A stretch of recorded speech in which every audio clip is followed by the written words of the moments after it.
Welcome to Palm Harbor Local, a podcast dedicated to building community and sharing inspiring stories from the heart of our community. I'm your host, Donnie Hathaway, and today we are joined by Christina Garcia, who is the Executive Director of Dunedin Cares and the President of the Palm Harbor Main Street Association. Palm Harbor Local is all about celebrating the individuals and businesses who are making a difference, overcoming challenges, and fostering connections right here in our hometown. If you're passionate about growing together, getting involved, and celebrating the people who are making Palm Harbor thrive, you're exactly where you need to be. In today's episode, you will learn the staggering number of families who cannot afford food in our community, how Christina got involved with Dunedin Cares and what she is doing to help those families in need. Plus, we'll talk about the Palm Harbor Main Street Association and what they're doing to help preserve and restore Palm Harbor's history. Don't forget to connect with us on Instagram at Palm Harbor Local for behind the scenes highlights. Plus, subscribe to our weekly newsletter at palmharborlocal.com. Now let's dive into this week's episode. Christina, welcome to the podcast. Thanks for having me. Yeah, I'm excited to chat with you. We've known each other for a little while now, but we've never been able to sit down and have a conversation, right? Yeah. So why don't we start off with what are your current roles in the community? What are you involved in? So right now I'm the Executive Director for Dunedin Cares. That's my full-time job. And I'm the president for the Palm Harbor Main Street Association. And so those are my main roles that I really handle right now. Yeah. How did you get involved with these organizations, right? And like we were just talking about, you've done a lot of different charitable volunteer work and that sort of stuff. Like, where does that passion come from? So originally, my very first volunteer role really, as a kid, I was a volunteer with American Red Cross, and I worked in the women's NICU at the women's hospital when I was a kid with the babies. I volunteered as a young adult with the Spring of Tampa Bay, so for domestic violence. So that's kind of how I got started. I always did mission work in youth ministry as a young adult. But really, I was a volunteer for Dunedin Cares for many years. I was on their board, and then I took this role in 2023. Okay. So I've been involved with the pantry since 2017. Okay. When did the pantry start? 2015. 2015. Mm-hmm. Okay. We're almost 10 years old. In November, we'll be 10 years old. Crazy. Yeah, okay. It is. And we grow each year. So. Yeah. Yeah, I was looking at some stats for, when I had Tamara on from Feast Food Pantry, right? It was probably a couple years ago now. Yeah. But I was shocked how many people were in need in our area, right? Because you drive through and you typically don't think of that. No. So Pinellas County. No. This was for the state of Florida, right? But if you dial it back to Pinellas County, right? But 13 to 15% of our population in Florida experience limited access to food. Yes. Or they don't have adequate access to healthy foods and stuff. It's 42% in Pinellas County. 42%. Yeah. Wow. So all of the schools in Dunedin are Title I schools, which means they have 42% to 45% free and reduced lunch. In order to be a title school, that's what classifies you. Okay. So you have to meet that census criteria. Yeah. So every school in Dunedin is Title I. Wow. Except for the charter schools, those will be the only ones that would not would not be Title I. Yeah. Which, if you think about it, is astronomical. And what really hits me are the kids that we have to do the kids meals for because they don't have food. Especially over the summer. Mm-hmm. It's very scarce for them. And I know when I worked in the schools and helped my kids, was 21 years PTA, the kids would come to me when I worked in the office and helped as a volunteer and say, well, I don't have any, I'll go home all weekend and I won't eat. And so now we have the Pack-a-Sack program, which really helps that a lot because they can make snacks for them and take that stuff home for the weekend, and it really helps. But I did get a grant for Dunedin Cares, so we do kids' meals. So when you come in, if you have children or grandkids or anybody in your home that's under the age of 18, we have little backpacks that we pack up, and it's got breakfast in there and then either lunch or dinner that the kids get to take home. And I feel like that kind of helps offset some of that. But that's one of the things that's, really close to my heart. One of the things that we do at the pantry is we Neighborly comes in. So we feed the seniors twice a month. And then we have bags that we pack for the shut-ins, the people that don't leave their home, because some of those people are either unable to or just won't. Okay. We pack up bags for Catholic Charities for human trafficking victims. Mm-hmm. We do a pop-up pantry twice a month. So the people who are transportation insecure, we pack up bags for them. So that and we take it to their area, and then we do a pop-up pantry for them as well. Mm-hmm. And then we have the blessing box at the VFW. So my father's a veteran, so that's something that's really important to me. So we help feed the veterans. And then across the street from us is the Falcon's Nest, which we have at Dunedin High School. So we help the kids that are also food insecure. Mm-hmm. And then if there's a student that needs assistance or needs help and doesn't want to shop when there's other people there, they can call me or text me, and I'll open up the pantry for them to come in and shop when there's no one else there. So the pantry's open like certain times during the week? Yes, so we're open Monday evening from 5:30 to 7:30, and then we're open Tuesday, Thursday, and Saturday from 9:30 to noon. Mm-hmm. Man, that's a big number.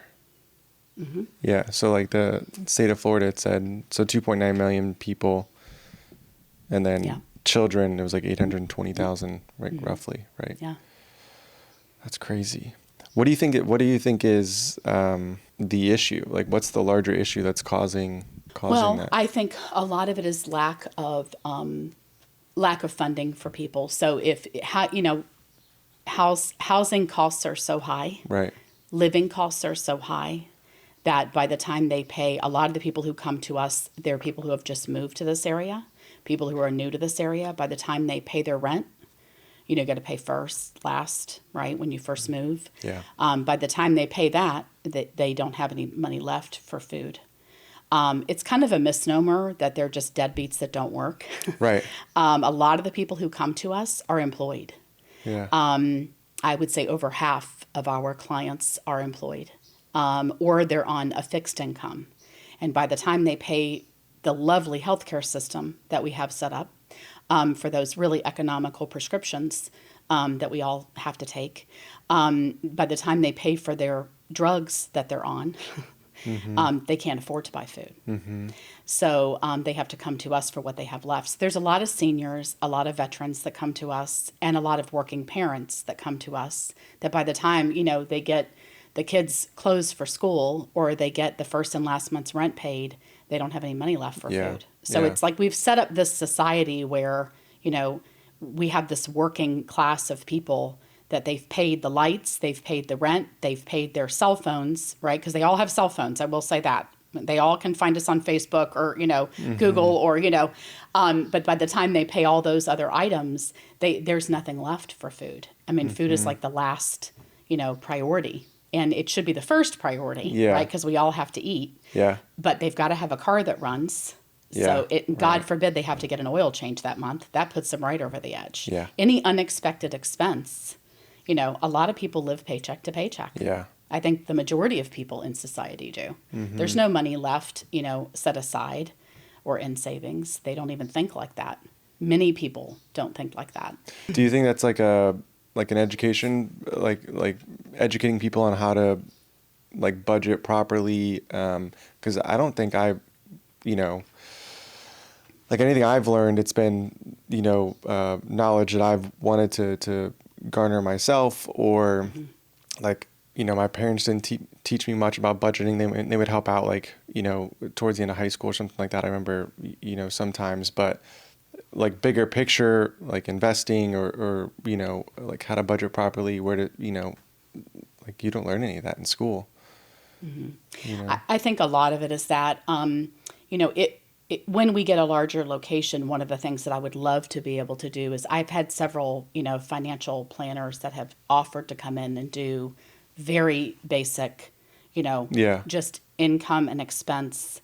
And here's how to maybe not even just set money aside, but here's how to be able to just pay for the things that you need and have, enough to even even have just a little bit to teach your children how to, do a little envelope system. I know when I was a kid, my parents, we did the envelope system, so you had a little bit to tithe and a little bit for savings, and, they taught you how to like save your birthday money and stuff. Yeah. So, I mean, that would be great to be able to kind of teach that education, because I think it's valuable. I mean, if you can break the system, of just being in that cycle, because a lot of these people, it's what they've seen, so that, so they continue to do it. And then some of them want so much to get out of the situation that they're in. And I will say, I've been around the pantry long enough. I mean, I've been there since 2017.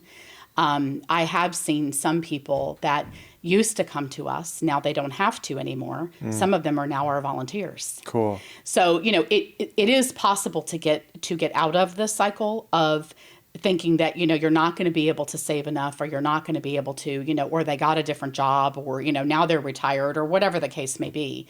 But I think that for some people, especially with young kids, and you've got 2 or 3 kids, it's hard. It just is. And you're right. If you've never learned it as a young person, or you don't start early, it's hard to put yourself in a good position by the time you're, in your later years. Yeah. And in the middle of it, where you're trying to figure things out. Right. Short on time.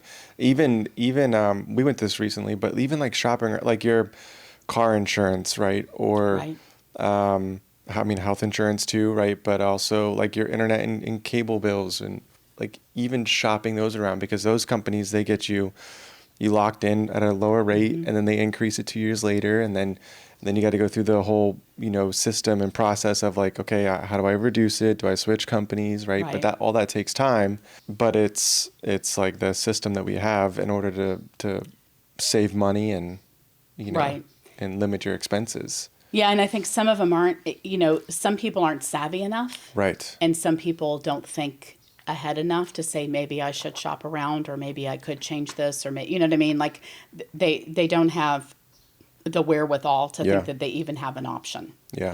They're just kind of stuck in what they've always done. Yeah. And some of it's lack of education, and some of it's just not really feeling like they have a choice. Mm-hmm. Frankly. Yeah. So you've been involved in Dunedin Cares, as you said, since 2017.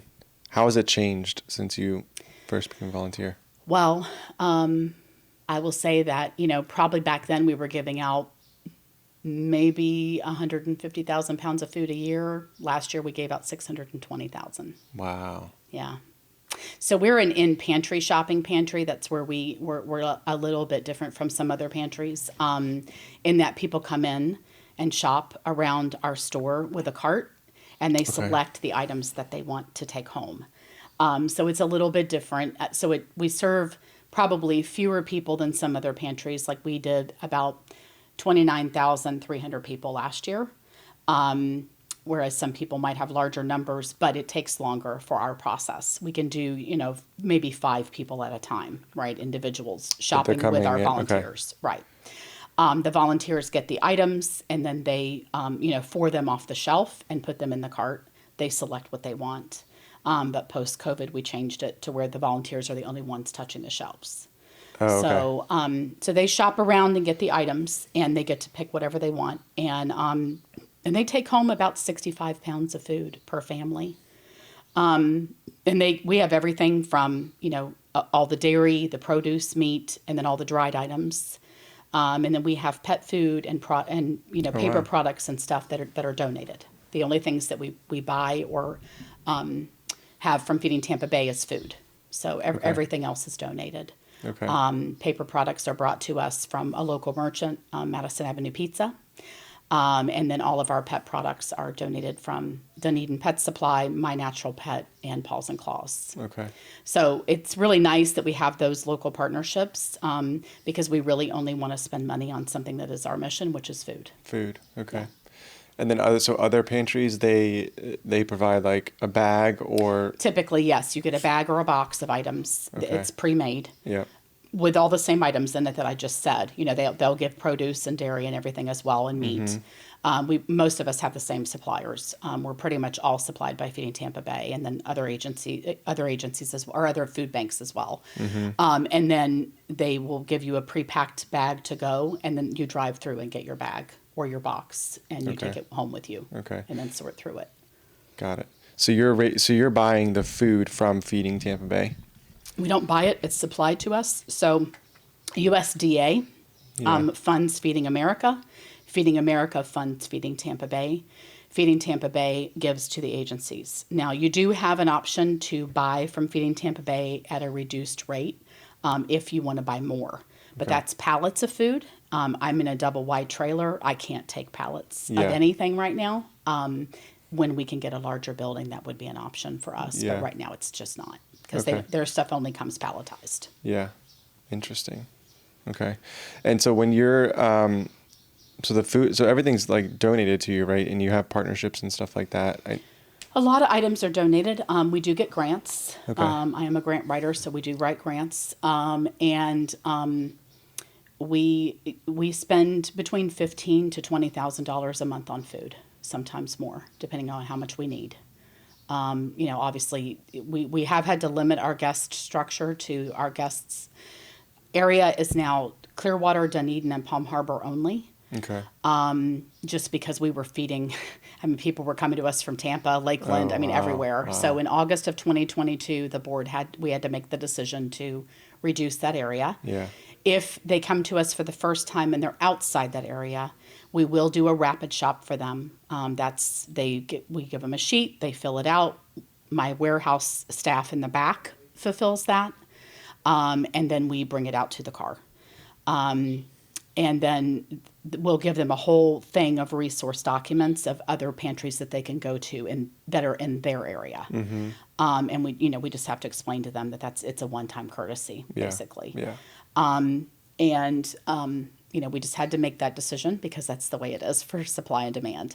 And they can come every 4 weeks to shop with us. And then in the interim, there's other food pantries that are, around that people can go to. Mm-hmm. We have one full-time staff member, that's me, and then one part-time staff person who's our pantry operations person who runs the day-to-day. And then we have 150 volunteers. Wow. So we're staffed 6 days a week, Monday through Saturday, from 8 a.m. to noon. And how do so if someone's in need, and what are the steps to come to you? Like they're in your territory, mm-hmm. They just show up? They show up and bring their ID, and then and shopping bags if they have them, because again, they're going to come in and shop, and that's it. Mm-hmm. And then just the shopping hours, Monday evening, Tuesday, Thursday, Saturday, and then, donations. We usually ask Monday through Saturday from 9 to noon or 8:30 to noon. Ashley is there working longer hours, but she has other, administrative things that she's doing during that time. Mm-hmm. So, but a lot of people don't realize that we are a 6-day-a-week operation because it takes, receiving donations and, stocking the shelves and things like that. Sure. So. And you said that they can come every 4 weeks? Every 4 weeks. Okay. Yeah. And so you keep track of all that? Like, We do.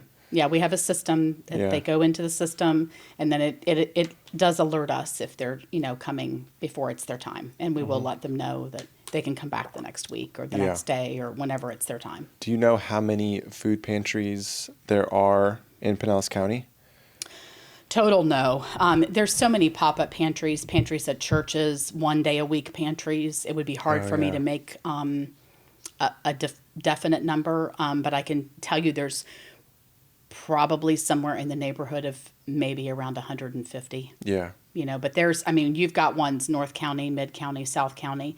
I can tell you there are only a few that do the shopping pantry style that we do. Okay. Like the Choice Food Pantry. Yeah. There's one in South County that's ran by Baycare. There's one in Oldsmar.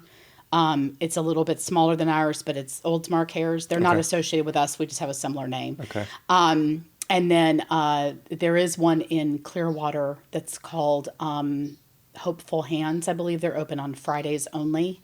And I believe they have that shopping style as well. They've got some tables out and you shop by tables. Yeah. So we are set up like a miniature grocery store. We have coolers and we have shelving units that actually used to be in Walmart and Publix that are actually set up, so they shop around like with a cart. Okay. So it's a miniature, it's grocery like a convenience store size store. Okay. Cool. Yeah. And it sounds like every city has some sort of food pantry. Absolutely. Or multiple. Yeah. I mean, you've got, yes, there's ones, Tarpon, Newport Richey. I mean, yeah, every city really has something. I mean, even if it's, like I said, just a one day a week at a church, I would believe that everybody probably does if you looked at a map. Yeah. Yeah. Do you think there's, I mean, food pantries are great, right, to help people obtain food and get the food that they need and stuff. But like, is there another avenue to help like the communities, like maybe on a smaller scale, like, something like community gardens? Like, I don't know if we could adapt that into communities, right? Because you need space for that. But I was just thinking, like, are there other solutions to like help provide our own food and grow our own food or something like on a local scale? Investing is extremely important, but it can also be somewhat confusing. With taxes, asset allocation, stocks, bonds, and funds, to know what to do with all this could be overwhelming. Jacob Wade is a financial coach and will work directly with you to put together a roadmap for your money, for life. Jacob has built a name for himself as a finance expert, and you can find his writings in places like Forbes Advisor, Money.com, Investopedia, and Time.com. But he has a passion for helping people create a clear and simple investment roadmap to buy back their time and retire with confidence. If you could use a financial coach on your team, then simply go to palmharborlocal.com/roadmap to book a call with Jacob today and see if hiring a financial coach could help you crush your 2025 goals. Don't wait to have that same feeling next year of not hitting your financial goals. Connect with Jacob today and let's make 2025 your best financial year yet. Well, I would think yes. I mean, I don't know that it could be done on the same scale as what we do. Now, we do have a couple of community gardens that grow herbs and bring the herbs to us. We do have a farmer's market that supplies fresh produce to us. Okay. I don't know that the functionality of it could be on a large enough scale. I mean, we get 70,000 pounds of food each year through Feeding Tampa Bay from, between the St. Pete Free Clinic, what they give us and what Feeding Tampa Bay gives us, because that's coming through. Now it's still coming through farms, right? It's still USDA, it's still agriculture. But I don't know that would be could be on the same scale as what a local farmer could produce. Yeah. But I could, only because of the environment that we live in. I mean, if we lived in more of a rural area, I would say yes. Yeah. But because of, us being primarily, in the suburbs, Yeah. you know what I mean? I don't know that could, The land's not available. could feed the population that we have, because it's so densely populated, this area. I'm not sure we could keep up. Yeah. Which is crazy. Yeah, I know. Wild. It is. I mean, when you think of feeding, that many people, that giving out that many pounds of food in 1 year, and we're only one pantry. Right. It's insane. Yeah. It really is. And that there's that much of a need. Yeah. And the fact that it's growing too, right? Yeah. It's not going Every year. It's not going the other way. It's never gone down. I mean, it's every year it goes. I mean, that was a 23% increase from 2024. Yeah. So it's just every year it goes up. Yeah. It's insane. And obviously the population has grown in Florida. But I think 2023 to 2024, I think we lost some or stayed. No, it's saying, the schools are having to get rid of units because they're saying that the birth rate has gone down. Oh, well, birth rate, yeah. Yeah. Yeah. But like influx of people But people coming into moving here is different. Yeah, right? people moving here is And I think different. so total population between 2023 and 2024, I think stayed roughly the same. Right, the same. Yeah. Yeah. Which normally where we get people more right. coming in, Right. So maybe we're maxed out. Maybe. I don't know. Florida's closed. Florida's closed. Let's close it off. Give us time to. Well, we need to close off. I mean, because that's what we experience the most of. Like I said, people that have just come here paid their first and last month's rent, and then they can't afford anything else. So that's really, I mean, the majority of what we had a 450% increase from 23 to 24 in my new guests. Oh, wow. 450%. In new guests. In new guests that just registered with us. Wow. I mean, that's astronomical. Yeah. So that's all people that, like you said, are just coming here. Yeah. And if you think about that too, I mean, like rent is, on the cheap end, maybe like $1,500, Yes. So first, last, and security, that's $4,500, $5,000. Right. That they just have to have right out of the gate. I mean, it's almost enough for like the down payment on a house. Right. And and you're just renting, right? It's, Right. Yeah. And you have to make 3 times the rent, apparently, in most of the cases. Yeah, to qualify. Right. In 1 month. Yeah. How you fix that, how you solve that, No. whatever. But, No. That's interesting. You guys do a gala every year, right? We For do. Dining and Cares? Every year, usually towards the end of June. Next year it'll be, end of June, end of February. Next year it'll be February 28th. Okay. But yeah, that's our one big fundraiser that we do every year to just kind of help us get through, a few of the months, really. And, we have it at City Hall, and it's just it's just a quaint affair. It's nothing big or fancy or anything, but it is a lot of fun. Yeah. It is. And you're doing it for a good cause, obviously. Yeah. All right. So let's talk about Palm Harbor Main Street Association. Yeah. How did you get involved? How did you I don't know, come Donnie. over to Palm Harbor? How did I get involved? Yeah. I don't even know what I'm doing half the time at the meetings. I got involved because Nancy said, this is what you're going to do. And I said, okay, Nancy. Yeah. And then I walked into a meeting one day and there was a board and my name was on the board as president. That's how I got involved. You're the perfect president for what we need right now. Well, so. I don't know. We'll see. But that's really what got me involved. I think it's because I was on the merchants a few years ago. I was, and for Palm Harbor. Oh, okay. I was the treasurer for the Palm Harbor merchants too, with Ben and Joe and Scott way back in the day. Okay. We did one event, Fall Into Music, in the park. It was a long time ago. And then I was on the Dunedin merchants as well. So I have some, experience in that realm. And I think Nancy knew that. I have obviously a lot of 501c3 experience, which this, is. And since this was going to be, it's under the Florida Main Street Association for the state of Florida, she wanted somebody who had that type of experience, who knew how to do the incorporation, who knew, a little bit about the tax part of it and everything like that. So she asked me to get involved, and I told her I would. So there's quarterly trainings with the state of Florida. It's very structured, which, is fine. I mean, I'm happy to help and happy to do it, but that's completely a volunteer role. Yeah. So, and I've been getting, helping more and more. In May, I have to go to a training in DeLand. In September, I'm actually going to be one of the instructors for one of the trainings. There's like a best practices for financials for 501c3, so I'm going to assist with that.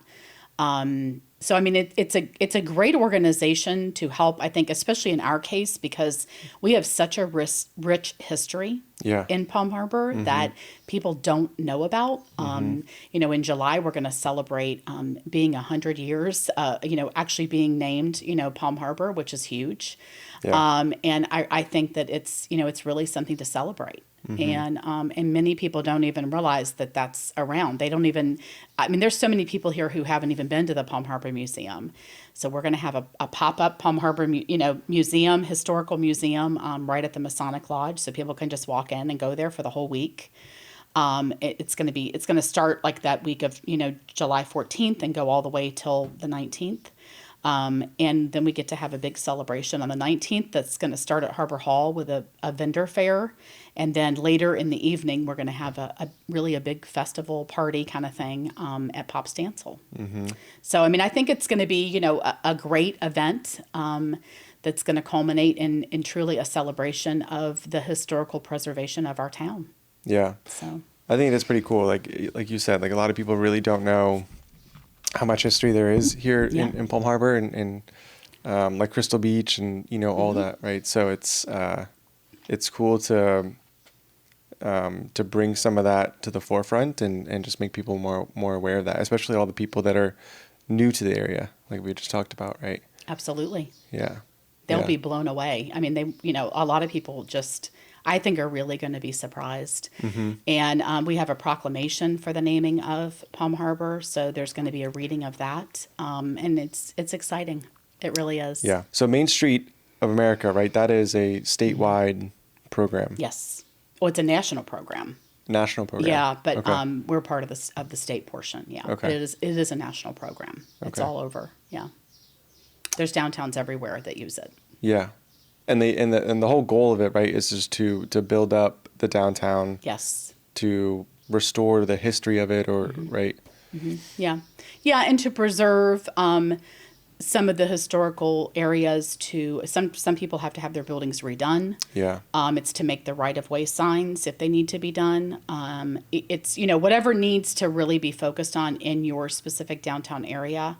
They redid Newport Richie with it. That's really the most recent experience, I think, that's close to our area. But some people need signage. Some people, it just depends on what you need your focus on. We have some historical buildings downtown that, we're going to try to highlight some of those. But it's mostly going to be, signage and, making things look nicer. We're going to do some beautification. We're trying to get some grants for that. So really that it's going to be around that. I mean, most of the grants are going to be for the downtown. They're not really for the event. The event's going to be sponsored. Yeah, it'll be cool to see. We were just in Dunedin last night, and just to see like some of their historic buildings, people walking around in the community and stuff. So it'll be cool to see Palm Harbor at some point get to that level, right? Yeah. Where we have some of the old buildings that are restored and utilized. Yeah. And people like coming downtown, but then like staying downtown to walk around and shop and do all those things. Yeah, Dunedin's a little different. They have Yeah. a CRA, so theirs is a little bit, theirs is a little bit different. They actually have because they're a city, so they have a division of their city that is the community redevelopment. Yeah. But for us, because we're unincorporated, which again, some people don't know, we're actually part of the county. So that's where the Main Street is really helpful for us because it helps us get a different kind of funding because it makes us a 501c3. So it allows us to get the support that we need from the state of Florida and the county, so that we're able to make our downtown, we want to make it nice. We want to make it truly walkable. We want to be able to put more businesses, in down here. We've already grown leaps and bounds from where we were before, I think. Yeah. I mean, when you saw this town a few years ago, I mean, it was vastly different from where it is today. Right. And I know a lot of people were against the roundabout, but I do think it's helped. Oh, I love it. Yeah. So, I think we can just keep going in that direction. Palm Harbor really is a community. And when they come together, they really do great things. It's just a lot of people, I think, don't realize how supportive we really are of one another. Yeah. So, do you think like Palm Harbor being unincorporated is kind of like one of the things that holds Palm Harbor back? I think I will tell you, having done festivals down here and having helped with, Palm Harbor Fest for a number of years in many different capacities with the chamber, it does make it a little bit more of a struggle. I mean, I've done a lot of festivals in Dunedin, and it's vastly different when you work with the city of Dunedin versus having to do things with the county down here. Now, I don't want to slam the county, of course, because, they have their own infrastructure that they have to, and their rules they have to abide by. But there's a lot more red tape. Okay. I'll just put it that way. Okay. And now post New Orleans, there's going to be even a lot more red tape. I mean, I also help with the holiday parade. And there's a lot of things that there's a lot of infrastructure that people don't realize that we have to move through to be able to make those events happen. And I'm not sure what's going to happen because now there's different barricades that have to be used and all kinds of stuff that has to happen. So I will say that it's definitely more of a little bit finagling that you have to go through. And yes, it is more difficult to go through all of that when you're dealing with the county level versus when you have that city it's like they have their own way of doing things and there's 3 or 4 people that you have to go to and who those 3 people are versus you've got to go to 14 different people. You know what I mean? It's a lot more that you kind of have to navigate. So yeah, it's difficult. Palmer was going through spurts of like, there's been some progress and then things fall apart. And then there's been some progress and then things fall apart. And I wonder if that's, some of the reasons why, like getting everybody in the community on the same page. Yes. I think everybody wants to see Palm Harbor grow and become a downtown.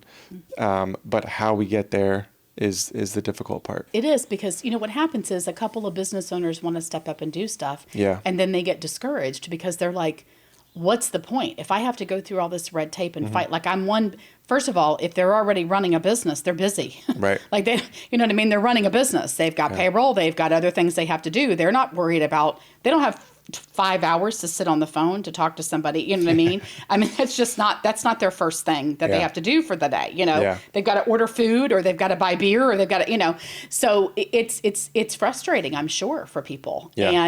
And then they get fussed at by somebody from the county because they don't follow the rules exactly. Well, why don't you just explain to me what the rules are? Like, you know what I mean? And then I'll follow them. I mean, it's not like they want to be in trouble, you know? So I can see where it becomes very frustrating. And I know, you know, as a former, you know, board member of the chamber, I mean, I myself found it frustrating because I'm like, listen, I'm just a volunteer trying to help out here. You know what I mean? Like, I'm not trying to cause any issues. We just want to get together and help and be on the same page.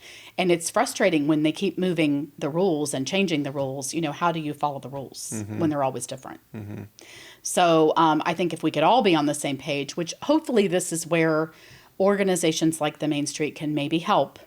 We can come up with a set of rules. We can, you know, help and work together, you know, with the chamber and with the Merchants Association. I mean, you know, Ben does an amazing job with the Merchants Association. He really does. I have a tremendous amount of respect for Ben. I've known him for years, and he's a wonderful person that he knows what needs to be done. He's very smart. And, you know, I kind of have always followed his lead when it comes to stuff, but we also kind of learned some stuff together, you know, like we've both had our hands slapped before, you know what I mean? So, you know, and the same thing with Matt from the chamber. I mean, you know, we've learned a few things together too. I mean, when we did Palm Harbor Fest last year, it was a struggle. And now they changed everything again this year because of New Orleans. So it's like, you know, we went to set everything up. We thought we were good. And then they changed everything again. So we just have to kind of learn together. But I think once we come up with a panel of, you know, set rules, then we can all, the three organizations can, and it's funny that it has to be three organizations for one downtown, but because everybody said, oh, is the Merchants going away? I'm like, no, that's not, they have a separate focus. Right. Main Street is really for historical preservation. We're not just an event, you know, event association. That's not, I mean, we'll work with the merchants, you know, we're all going to get some free, you know, events to help out with the sheriffs, which is great, but we're all going to work together. But I think we just need to find a cohesive way to work with the county. You know, that's been the biggest, you know, hiccup really. Yeah. And it's, we all want to follow the rules. All of us do. Yeah. You know, maybe having that, those three organizations that are consistent, you know, helps, you know, with the county and stuff, just communication back and forth with that side of it too. Absolutely. Yeah. So the Palm Harbor, not Main Street, but the Merchants Association, what are the three organizations, like what are their roles in the community, right? So people can kind of understand like the chamber, like their role versus the Main Street Association versus the Merchant Association. Well, the way that I see it, I mean, the chamber is largely it's a membership organization. So it's really responsible for business connections. Small business owners. Yeah. Networking, marketing the businesses that are part of the chamber. That's really the role of the chamber. Hugely important. I mean, they also do a lot of education, right, for their members. I mean, they educate on, you know, how to market your business. I mean, they teach all kinds of different classes for their members. So, and then they have connecting the businesses too, because they have, you know, networking events and creating a great ambassadorship in the chamber. So there's a huge, you know, role that the chamber plays. Of course, they do, you know, Palm Harbor Fest to, you know, help their budget, as well as it's a great family fun event, you know.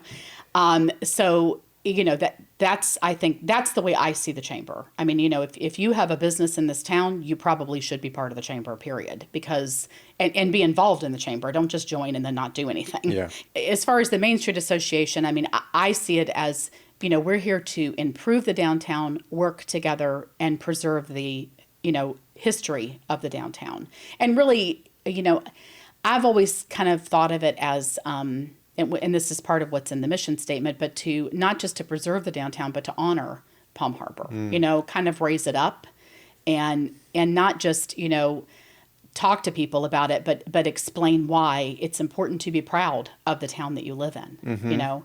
And then as far as the Merchants Association, I mean, that's simple. That's just creating synergy amongst the businesses internally.